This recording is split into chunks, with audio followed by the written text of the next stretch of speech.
Hello everybody, this is Nancy Hamilton again, and we're going to do a video today on a couple of simple bails and a clasp for your fabulous jewelry, okay? So I hope you enjoy this, and what we're going to do now is I'm going to start with a little simple wire clasp, and that's down here. So this little thing, I saw this in a catalog, and they wanted like $12 for it, and I went, oh no, I'm not going to do that. So I stole the idea, but I changed it to meet my needs. This is the original design here that was in the catalog, and I have made these, but I like this one better, which is what I changed. And all you need for this is a sturdier table, because this one is a mess. But all you need for this is wire and a torch and pliers and a hammer. And you've got a nice little clasp. This is, let me show you it works. So you would put a jump ring here and a jump ring on this, and then this slides in like this. And it's a lot more secure than just a hook clasp, which I've had complaints from customers about because they do tend to get undone pretty easily, but these seem to stay on better. So, oops, more stuff flying. Anyway, so what we're going to do, if you want, you can draw, I'm going to have this pattern on my site. What you can do if you make your own or you want to size it to measure it, what I do is I just anneal a little piece of copper wire and just kind of run it along the pattern loosely. Try to make it so you can see what I'm doing. I know that's, my big hands keep getting in the way. But I'm just roughly following the lines of this. You could do this with thread too. And then I'm going to hold it there and clip it. And I'm always going to add a little extra onto this for the balled up ends on this. And I used to have a ruler. There we go. So, ooh, a gift. So let's see. This is approximately about 85 millimeters. So I'm just going to go ahead and round this up to like 9 centimeters at this point. So that's how we're going to do that. And I'm going to take my silver wire and measure that out to 9, and I had a pen. There it is. And it doesn't matter what the ends look like because we are going to be balling these up. So mark that. Cut it. And then we'll go into the torch room and ball these ends up. So I'll see you in there. Okay? So here we are with our little piece of wire that we cut for our balled up clasp. And I'm going to ball up the ends right now. I believe this is sterling silver. We'll find out if it gets dark. I'll light my torch. Alright, so I'm going to slowly heat the piece up and get everything a little warm. And then I'm going to come down here and start focusing right above the end of the wire, not on the end. And then we have a little balled up end there. See how dirty this is? That's sterling. If it was fine silver, it would stay silver colored. Okay, a little above with the tip. And we got our balled up end. That was hard, wasn't it? Now I'm going to quench it, and then I'm going to pickle it, and then we're going to go back in the other room and finish this little thing up because it's really easy and I know you can do it. So today we're also going to be doing some fold over bails, and these bails are really simple to make. They don't involve any soldering, and they only need a rivet to attach them to the piece. On this one, the rivet would be going through these two ends. I've done a sewing video, so you can go ahead and if you haven't sewn before, go watch that video and learn how to saw these out. Basically, just glue them onto a piece of sheet metal, saw them out, and then I wanted to show you a little trick on finishing. This is a half round file for this rounded edge, and here I'm going to use the rounded side, and on my outer edge I'm going to use the flat side.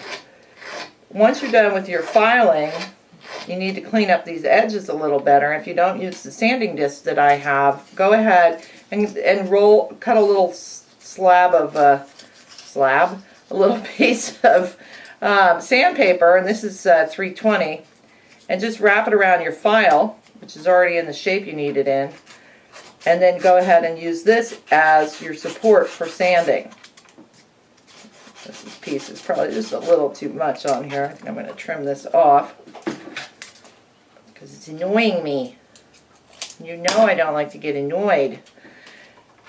So I would go 320, then 400, then 600 on these edges, and then go ahead and clean it up that way. So it's just another way. You can also use those sanding sticks, but it's hard to get those sanding sticks inside a surface like this.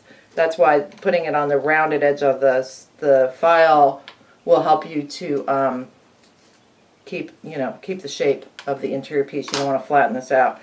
So what we're going to do next is I'm going to go ahead and pierce this one out. This one I'll show you further down the road what we're going to do with, but first I'm going to go ahead and pierce out where we're going to put the rivet. And you want to make sure that the hole that you make matches the size of the wire that you're going to be riveting. So I'm going to start out with a smaller drill bit right now, and then I'm going to move up to a bigger one. I don't know, can you see any of this here, guys? I'm only going to do one side here.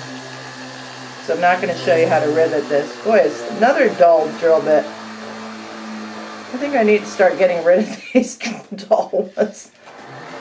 Keep pulling them out for the videos. You guys must think I have 2 drill bits. It's getting a little hot on my fingers. This one is definitely a funky one, though. I'm not going to do that.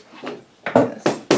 I've got a little bubble here because when they get dull, I don't know if you can see this bubble on the back of it, but they get these, instead of drilling, it ends up pushing the metal out, which is a sure sign that your drill bits are duller than dirt.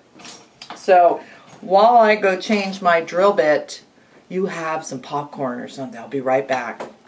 This one we're going to pattern. I'm going to do a little ball peen end of it and pattern this up. The other one is roller printed, so that we don't need to put a pattern on it. Try not to hammer your fingers. And you don't really have to pattern the inside because nobody's going to really see it, so why bother? Try to stay away from your connectors on the end where the rivets are going to go, because it'll get distorted and your rivet wire may not fit through it. When I'm done, which I will be in a second with my patterning here, I'm going to go ahead and anneal this piece so that I can bend it, because right now it's pretty work hard and it's hard to move with my fingers. I also may want to clean this edge up with files again, or I may leave it the little kind of swooshy edges on it. It depends on the artist and what they want to do. So that's our quick down and dirty no rolling mill pattern, and I will meet you in the other room. I'm going to anneal this and then we'll finish these 2 clasps up. Okay, bye bye, see you in a minute. I forgot to mention when I mentioned annealing that if you don't know how to anneal, I have a video out on it, so just go look that up, and I'm sure we'll have a link on the site for that. So anyway, now we've got our annealed bales, and I have this really expensive fancy tool. It's called a dowel, and I just sawed it with my jeweler's saw, and I'm going to wrap this over this dowel. I'm going to this bale here has 2 little kind of points that run across it, and I'm just going to push down around this dowel and match my ends up. Can you see this? And you can see the hole goes right through where I'll put my wire. Let me take the dowel out, and there's your bale. So you I'm going to use this. You could put your chain through like that, and I'm not going to attach it to the piece because we also have a video on riveting. This is my fabulous pendant here. Isn't it lovely? So I would go ahead and put a rivet right there, run my imaginary chain through there, and you've got a bale. So this pattern, as well as this one, and for the clasp, will be on the on my website. So let me show you. It's the same concept with this one that we've roller printed. You're going to put the dowel between the 2 points, that, and bend down, and try to bend it evenly. This one is slightly different because I'm going to take my pliers and I'm going to flatten that area there. Let me go grab them. Because I've never prepared! Oh! So this, I'm just going to have the ends match. I'm going to take these flat pliers and just kind of squish this. And what I would do at this point is go ahead and mark where I'm going to drill. And go ahead and drill through these two ends right here from side to side. I weighted on this because you may want to put a little higher, you may want to put a lower, you may want to round these edges, so it just gives you a little more options, but it's the same concept. You've got, here's my fabulous pendant again, that'll be riveted, here's your lovely chain, and don't forget you can take these patterns and shrink them or enlarge them to make the bail that'll work best for you. Okay, so now we're going to do our clasp, and I was going to measure it out, and I've decided, you know, I'm going to do it the way I normally do it, which is futz it. So I'm going to go just use the pattern and the wire and some pliers. These are half round, one side's round and the other side's flat. So I'm going to go ahead and just work right on top of the pattern here and try to follow the curves of it. If it doesn't work, I'll just go ahead and anneal it and start over again. I'm going to mark where I'm going to bend this up. So I'm going to use these bigger ones because they're about the size of these square pieces here. And I'm going to bend this down. This is a futzing kind of thing. Okay. Oh. Let's see. Okay, and then I'm going to mark where my next turn is going to go. And bend it again. I want these. Ooh. Oh. I think we're getting there. That's pretty close, and this one needs to be bent a little more around, but that's okay. I'm going to do that later. And now I'm going to just start curving this part of the wire. This is all about futzing. Okay. So now I'm starting to get the curve, you see that? Let's put it back over here again. I need to curve it up, probably if I tape this down it'd be a little easier too, and I could just pull. There we go. That's pretty good. I'm going to reset the curve in this part here because it got a little wonked out on me. That's why this half round is nice, because you can just use that round edge in there and pull it up. Okay. So now I'm going to mark where my next bend up is going to go, and that's going to be right about here. As you can tell, this is not rocket science. Alright, we're going to do a bend again. I'm just going to bend it right around these pliers because they actually are pretty close to the shape that I want. Oh my god, it's starting to look like it's supposed to!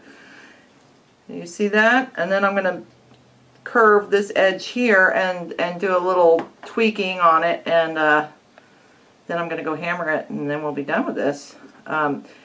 I did a video on a hook and eye clasp, and that shows you how to make the eye part of the clasp. So please check that out also.